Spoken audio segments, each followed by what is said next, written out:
Good day, listeners and viewers. Welcome to this edition of the Pure Sex Radio program. We're so glad to have you with us. My name is Jonathan, and I'm sitting next to my good buddy, Steven Cervantes. Together again. Yay. I know. I feel like, we're recording this right at the end of February, and I do feel like this year is just kind of rolling along so fast. And so some of our, we've had so many other guests on the program and things like that. So I feel like you and I haven't gotten to see each other as much. So it's good to see you. We're the anchor group, right? It's time to anchor the group. And, I was thinking in my head, we've been having a long conversation with folks.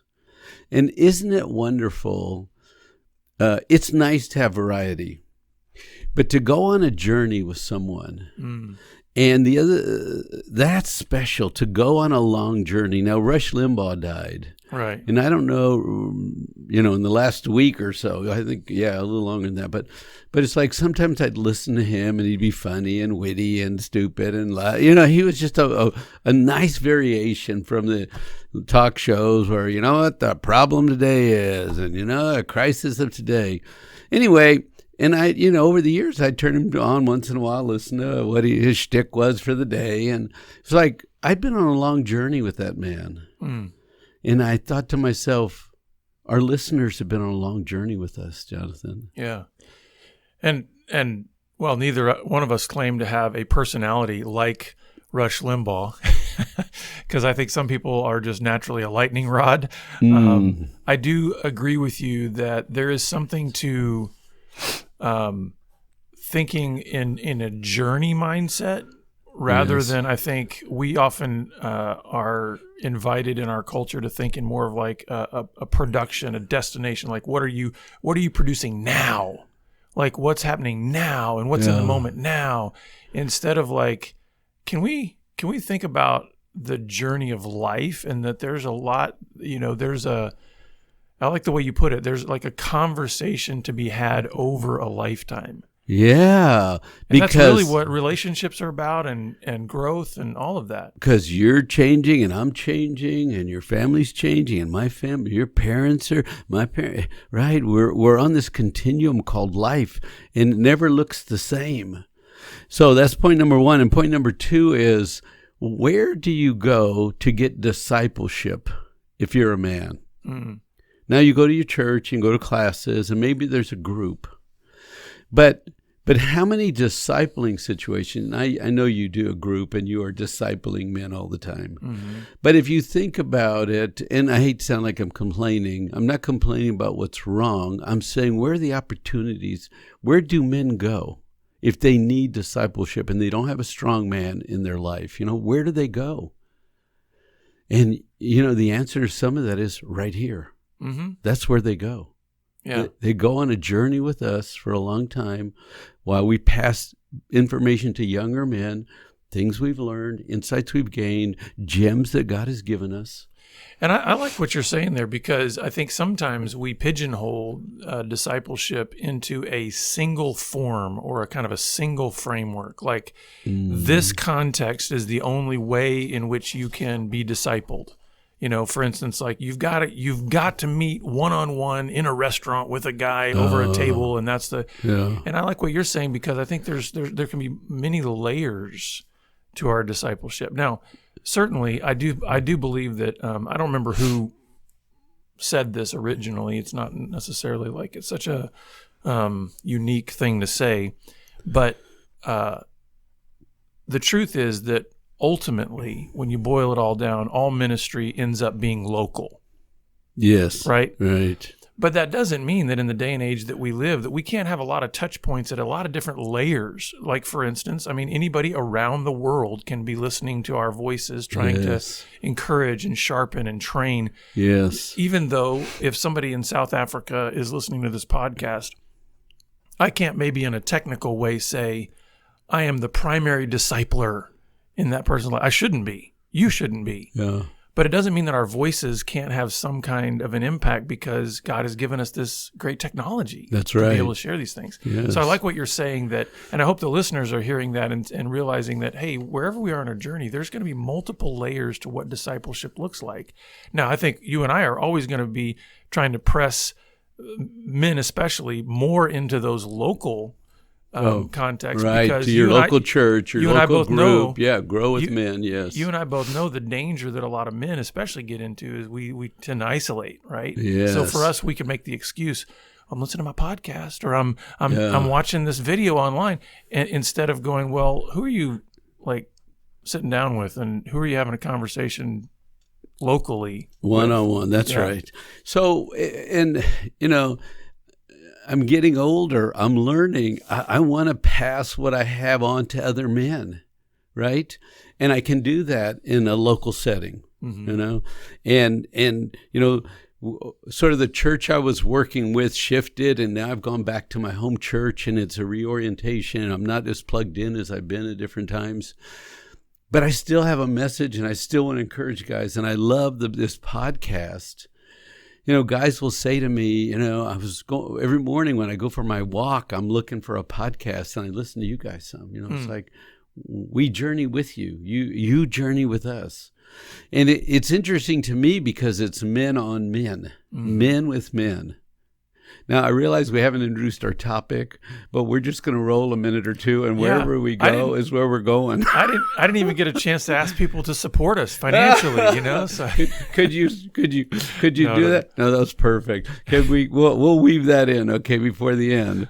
So every now and then I stump Jonathan. I just stumped him. We're rolling. No, I love it. You got passion, man.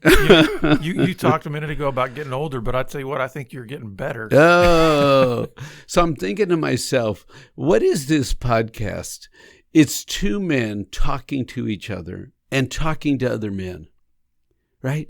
So it's three of us having a conversation, and you're listening, and I'm making I'm presenting concepts and sharing conversation and presenting ideas and opportunity for you that you may not hear from any other man, or Jonathan may do that.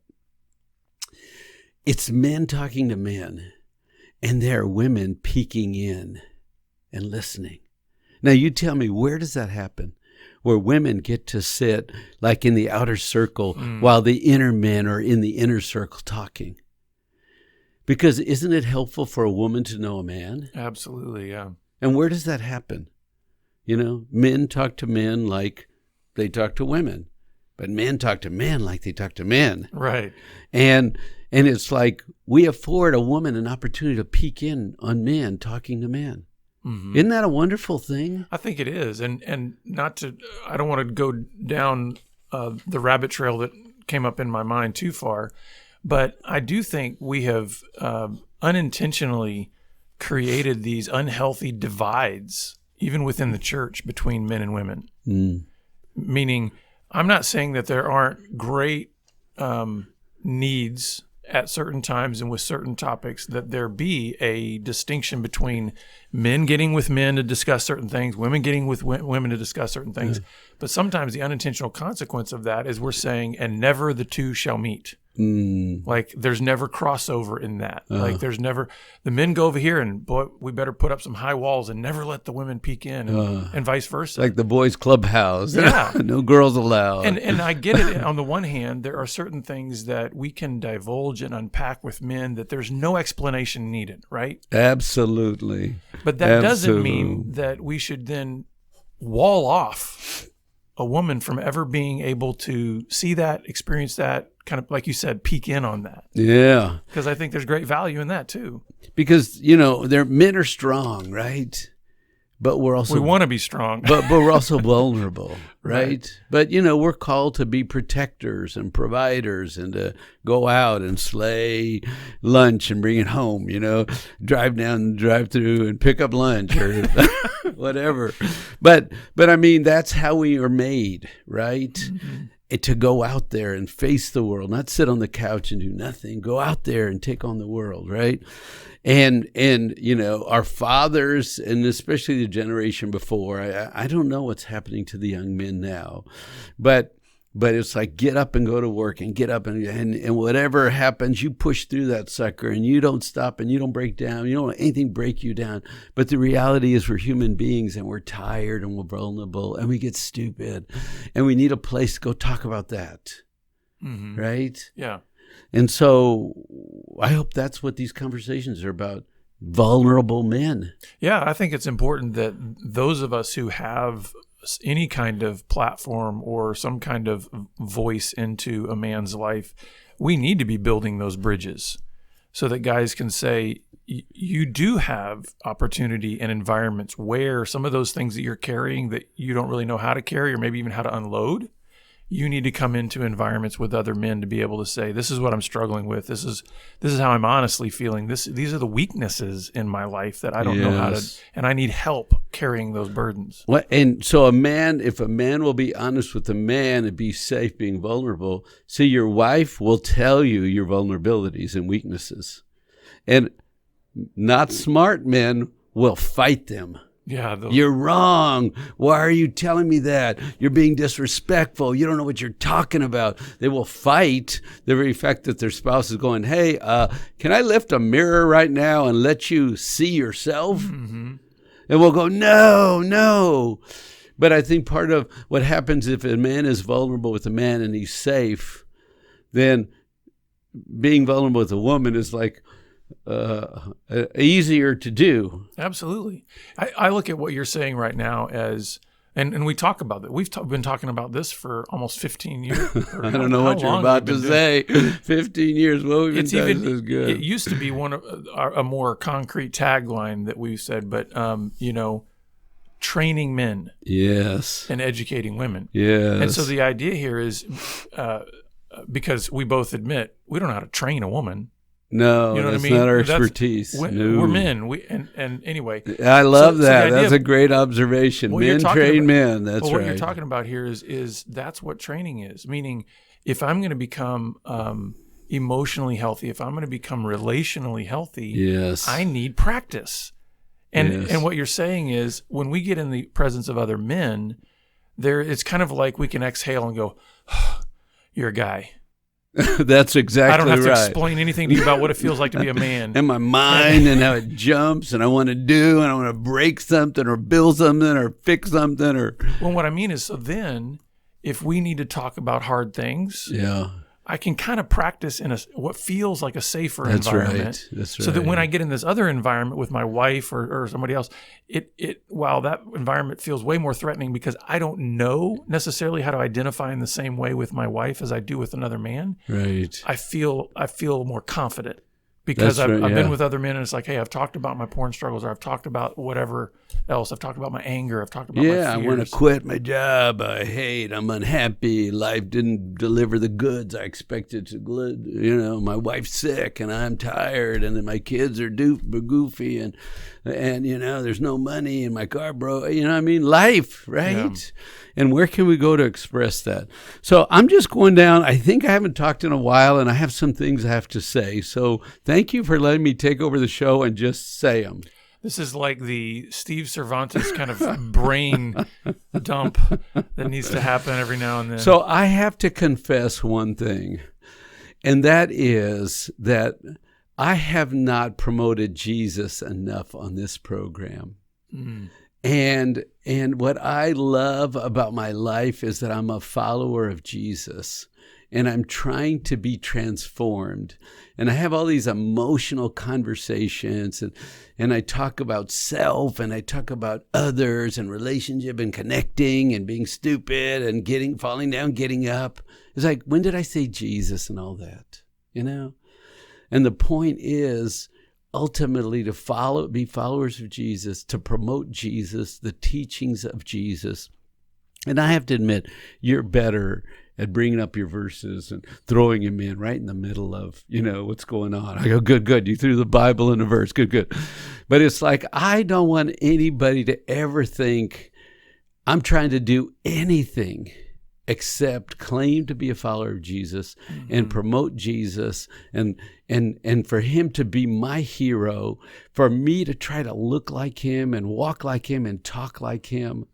I was reading this morning, it said, I didn't come for the righteous, I came for the sinners. Mm-hmm. And he was like the doctor in the conversation. I didn't come to bring healing to those in righteousness. Or those who are healthy, right? Yeah, I came for the sick. And it's almost like I heard him say, I came to make a house call. Mm. I came to heal, to call out. I came to make a house call to the sinners, to the fallen and the broken. And it's like, that's what we need. Yeah. We need somebody to come check on us and ask us and help us. And I love that about who he is. He came. He loved. He pursues. He knocks on the door. He wants a relationship with me, right? And he came to call on me. And you understand, that's what this is all about. If you don't hear anything else, I was talking to a friend. He said, every time I do a wedding, I always throw in a little opportunity to follow Jesus. He said, I'm a minister and I cannot do a wedding without throwing that in. I find a way to weave it in. And he would say, this woman, at a funeral, I will always throw in an opportunity to follow Jesus. And this woman went to church and loved Jesus. And then he said, and you could too. He just weaves it in there. And it's like, I thought, I want to do that more on these podcasts. I want to say that. I want to proclaim that. I'm such an emotional, relational oneness guy that sometimes I don't say it enough. Well, I appreciate you saying that, Steve. And what I would say, one of the things I want to say in response to that, because, our listeners, they connect with us merely through this media, through this platform. Now, there's some of them that have, we've developed other kinds of relationships and outside of the program and things like that.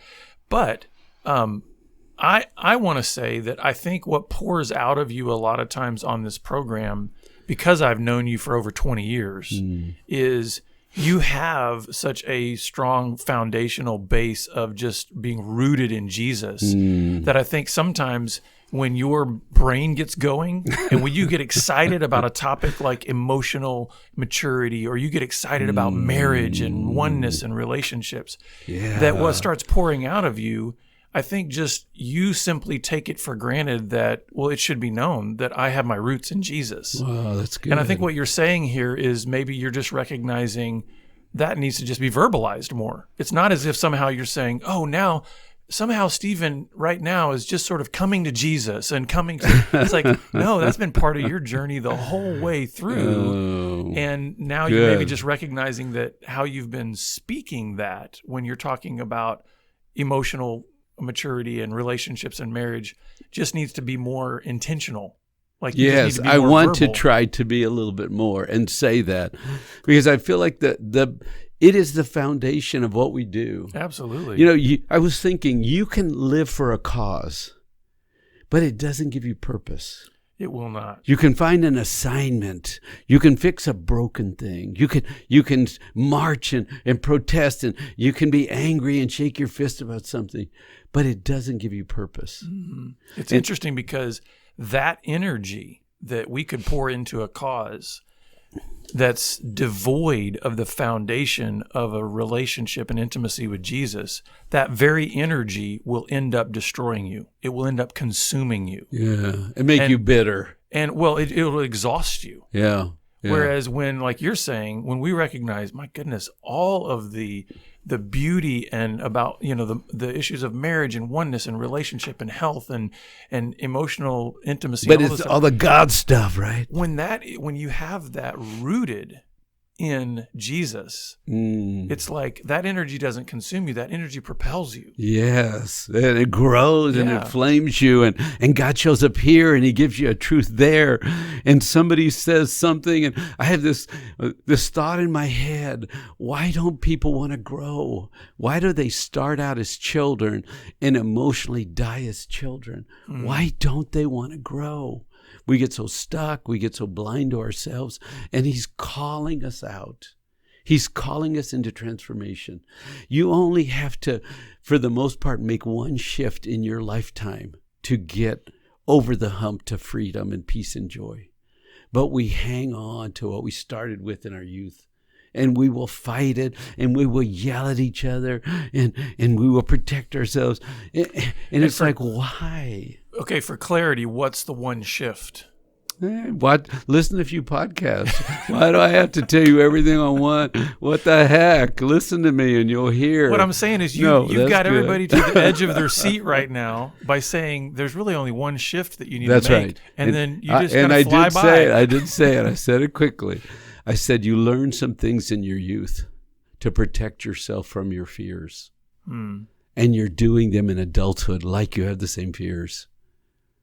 Some of your childhood behavior you're carrying on by being angry and defensive and arguing and rising up and pushing back. All of that is because you're not honest about your fears and dealing with yourself, and you're being called out. And instead of saying, boy, I better look at this stuff, I could get set free. This is what Jesus came to do, to set us free in that one place that we're fighting to stay in because we think it'll give us peace and rest and joy. And we end up in torment. And it's like, how do we get out of it? Well, and can I connect that back then to what you were saying about why being attached to a cause and all that kind of stuff won't necessarily set you free? Is if you think about if we're getting all of our energy wrapped around a cause or some kind of project or something like that, without it being rooted in Jesus, what usually happens in that is you're so passionate about that cause that you have a very particular picture of the outcomes that you want to affect in other people's lives. Yep. And it will perpetually lead you to disappointment because of the things you're talking about. People don't want to change, or people have all this other baggage. They have all these fears, all this stuff from childhood. So what I'm saying is when you can get deeply rooted in Jesus and you find your confidence, your hope, your joy in him, guess what you let go of? You let go of the outcomes. In other words, the passion. But you got to find more love, right? What I'm saying is the passion that you and I have for coming alongside men and coming alongside couples, whatever the outcome is in their life, is not going to change the passion that you and I have for continuing to tell them the truth and to love them and to give them direction, right? Because you and I are going, what happens in their life is not the source of my joy. It's not the source of my peace. So I can maintain the same high levels of energy around the ministry that God has called me to. Okay. Because no matter what the outcomes may be, positive or negative, upside down, sideways, whatever, I mean, obviously we hope for good things, right? But even if these people decide, you know what, I don't want to grow anymore, or I don't want to do it I want to do it my way. Yes. It doesn't crush us the same way it would crush somebody that's got a cause that says, no, you've got to fit into this mold. You've got to have this outcome. That'll suck the life right out of you. So we can still have peace even when people that are listening to us say, man, you guys are jokers. I'm not going to listen to you anymore. Yeah, you don't know what you're talking about. It's not going to rattle our passion or our peace or our joy. That's such a great level of maturity. And when you encounter Jesus and you make that shift over, I was going to say, okay, what do you think the shift is? Slow that piece down right there. What did that mean? Well, I think what it means is you're going from trying to basically produce things based on like just a behavior, like saying I need to do X, Y, or Z, to then realizing I've been called into an intimate walking relationship with Jesus. In other words, you mentioned at the very beginning, right? We're in a long conversation. That's right. Absolutely. That's really what it looks like when I'm walking with Jesus. Right? He's taking me through a long conversation. He and I are having one every day. If I look at my quote unquote relationship with Jesus through just like a religious lens and say, okay, look at all these rules. Look at all these boundaries. Look at all these things I need to do. You got to do all these things. How's that any different from just latching onto a cause and saying, okay, I'm passionate about the cause because I want to affect behavior. Instead of going, oh my goodness, the creator of my soul who knows how broken and weak and sinful that I am. He says, hey, Jonathan, you know what? Let's go for a walk. Let's go for a long walk. Yeah. I want to show you some beauty today in nature, and I want to tell you something. That question you have, I'm going to answer it today. And I'm going to challenge you on some things, but I'm going to do it in a relationship. Yeah. Not do it from some kind of distant million miles away, waving my finger at you kind of a thing, you know? So I want to make a house call. Absolutely. On you. Yeah, that's good. I came because you're messed up inside. And if we could untangle that knot, you could be set free. And then what we're talking about here, see how that connects back into what we've been, especially what you've been doing for years in talking about the emotional stuff, talking about the intimacy issues in marriage, talking about oneness. Yes. It all connects, right? Because absolutely. And so I think it's important for our listeners to know that when you are getting like blow your mind passionate about these kind of things, it has its deep roots in this long conversation with Jesus. Amen. And what's happened is what has that done in your life? As you've had this long conversation with Jesus, he keeps peeling back these layers, and then you realize, absolutely, oh my goodness, it's about core fears. It's about stuff that happened in childhood. It's about bad identity and false beliefs and the program. And when you ask me what has to change, it's that broken program, that immature program inside us where we hurt us and keep us small. Mm-hmm. He wants to set us free and give us a program running on love, forgiveness, grace, mercy. Get up. You're forgiven. You fall down, get up. Right? I got you covered. So by way of introduction, what's funny, listeners, I have to tell you this. So if you're watching this, you can see the sheet that Stephen has had in his hand the whole time got flipped over at the beginning, and then real he just started. program then he's is just here. The actual notes for our program is on the other side, and now he's just been scribbling. So this was basically just like we're unlatching your brain, and we're getting inside of it for a little bit. No, I appreciate that. I want to say one other thing, Sure. and then I want you to bring us to a close. So I've been on a mission to understand marriage. Mostly because I didn't understand my own. Mm-hmm. Way back in the beginning, I thought this is hard and there's conflict and arguing and differences. Two people with two different worldviews have to figure it out and blend together. What the heck is this? So I love marriage. I've studied marriage. And then you find broken men in marriage. Remember, I'm only talking about half. Okay. And the men are going, what about the broken women? I can hear them. Okay. But then I see all these broken men hindering their marriage from going forward and being wonderful. So they hinder themselves. They hinder their wife. They hinder their children.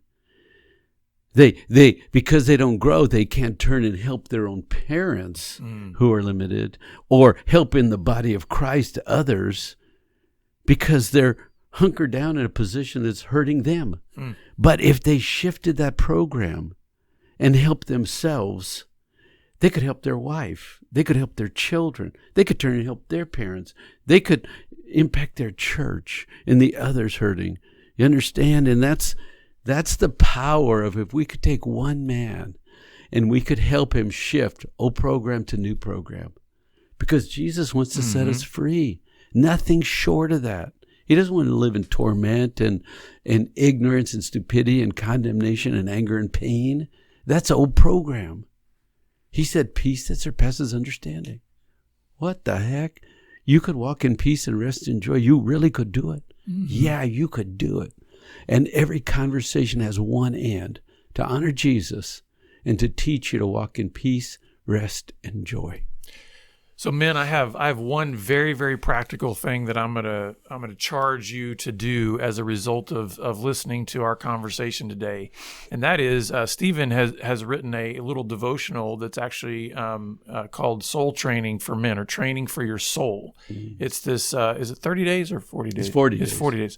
Yeah, it's a 40-day devotional, really meant to try to help you kind of mature on that soul level. Good. And so I really want to invite you to go download that today. You can go to soultrain.bebroken.com. So soultrain.bebroken.com, and you can download that devotional. But I think that would be a great thing coming out of our conversation today of saying, what's that shift going to look like? What are you going to do to begin to really engage that shift? So do that today. And ask for money now. Ask for money now. So I don't want to be in trouble later. The only way you actually heard that whole conversation is because we do have generous supporters that come alongside and partner with us. And of course, if you'd like to do that, you can go to our website at puresexradio.com and click on the donate link. Amen. And of course, please rate and review. Few bucks, whatever. Rate and review the Bless podcast. Us. Yeah. Yeah, rate and review. And so tell them again, what do they do? Click on, write a note. Yeah, just go to puresexradio.com. And say 5 stars, or what? What do they do? Well, if you go to puresexradio.com, you can also click on the rate and review button, and please, So that's your job, okay? Get us out there, will you? Be our support team. And if you haven't got a few bucks, fine. You can push us by rating and reviewing, liking, rating, making a comment, give us 5 star, do whatever. Push us, please. if you like it. Yeah. We are glad you've been with us, and we do look Yes. forward to seeing you back here again next time on the Pure Sex Radio program. So take Great. care. Thanks. God bless.